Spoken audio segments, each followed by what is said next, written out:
All right, so today we're going to put on our cartographer hats. We're not mapping continents or oceans, though. We're mapping a vast, and I mean vast, ocean of data. We're going to chart the fundamental on-disk structures that a database uses to make sense of a raw, chaotic file. You know, the source material just nails it with this quote. A database file really is like an ocean of undifferentiated bytes. It's just a huge, messy collection of pages, and without a map, you are completely and utterly lost. So that's the big question, right? How do you actually navigate this thing? How do you find anything at all? How do you tell the difference between a user table and index, or from just empty space? That's the puzzle we're going to solve today. Okay, let's dive in. To chart this data ocean, first things first, we have to establish the rules of our world. You can't just start drawing a map without understanding the basic laws of physics that govern your territory.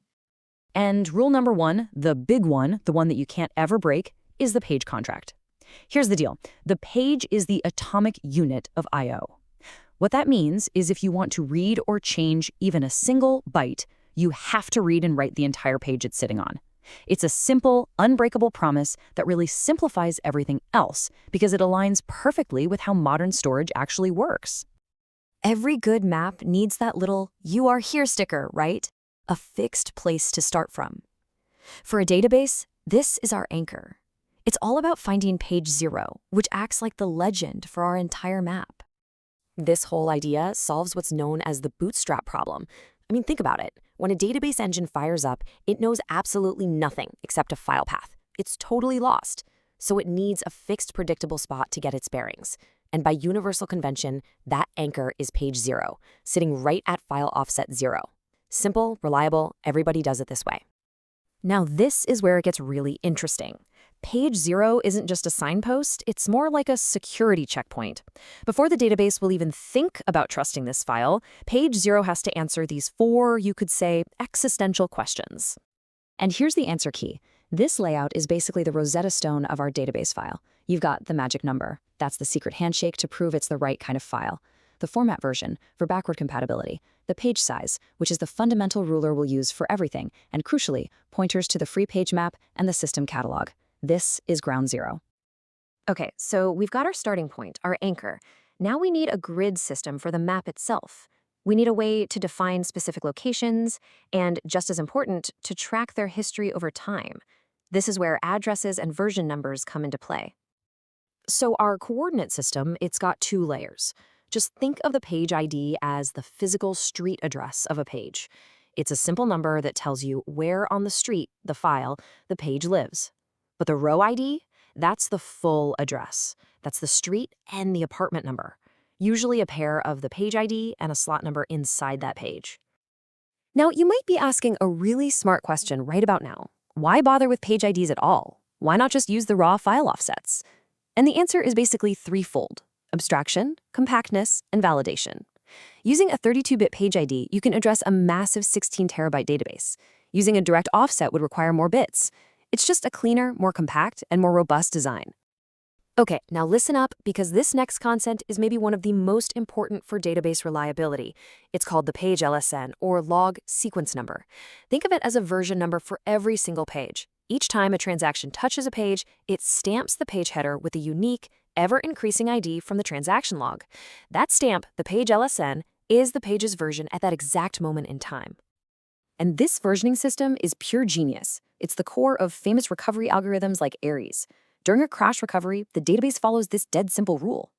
The magic word here is idempotent, which is just a fancy way of saying you can run this process over and over and it won't mess things up.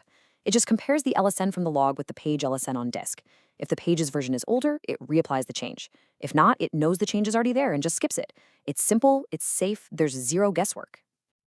So here's what the header on every other page looks like. You've got a checksum for corruption, you've got our all-important page LSN, the version number, and check this out, the page ID itself is stored right there in the header. That's such a clever little self-verification trick, right? It's an easy way to spot some really subtle forms of file corruption. All right, cool. We can find pages, we can check their versions, but where do we put new stuff? We need a way to find empty land on our map to build on, and for that, we turn to the free page map, or FPM. And just to give you an idea of how mind-blowingly efficient the FPM is, check out this number. Using a simple bitmap where just one bit represents one page, a single 8 kilobyte FPM page can keep track of the status of over 65,000 other pages. That's half a gigabyte of database space, all managed by one tiny little map page. The density is just incredible. So what's inside one of these FPM pages? Well, the star of the show is the bitmap, obviously, but look at these slick little optimizations. You've got an approximate free count for quick checks, and a first free hint to remember where it left off last time, which speeds things up enormously. And of course, a pointer to chain it to the next FPM page when this one fills up. This all leads to the core allocation algorithm, and it's beautifully logical. The database starts at the first FPM, scans for a free bit, a 0. If it finds one, it flips it to a 1, calculates the page ID, and you're done. If the FPM is full, no big deal. Just hop to the next one in the chain. And if you run out of FPMs entirely, you just make the file bigger and create a new one.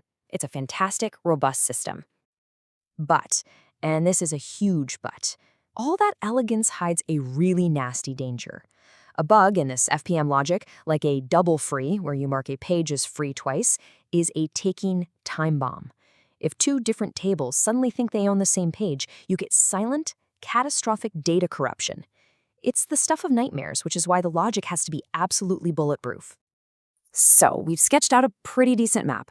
We have a system that works, but let's be real. This simple map isn't exactly what you'd find in a high-octane production database. We need to look beyond this, at the horizons and the trade-offs that real-world systems have to make every day. So can you spot it? What's the subtle, hidden performance flaw in our super-efficient bitmap FPM? For all its flexibility and density, it has a dark side that can absolutely murder performance on large scans. And here it is, physical fragmentation. See, our page-by-page allocation is super flexible, but over time, it ends up scattering a table's data all over the disk like confetti. So when you try to do a sequential scan, your disk head is jumping all over the place. The solution is extent-based allocation, reserving bigger, contiguous chunks of pages at a time. This forces data locality and makes scans way, way faster. But it comes at the cost of some potentially wasted space. It's a classic trade-off. And with that, we've done it. We've taken that chaotic ocean of bytes and we've imposed order. We've turned it into a mapped territory. The source material says it best. Now we can begin to build cities upon it. We have our anchor, our coordinates, our way of managing land. The foundation is officially laid. But that leaves us with one last, kind of scary question. We've built these magnificent cities on our map, but what happens when an earthquake hits? What happens after a system crash? How do we put it all back together and make sure our map is still correct when the lights come back on? Well, that's a story for another time.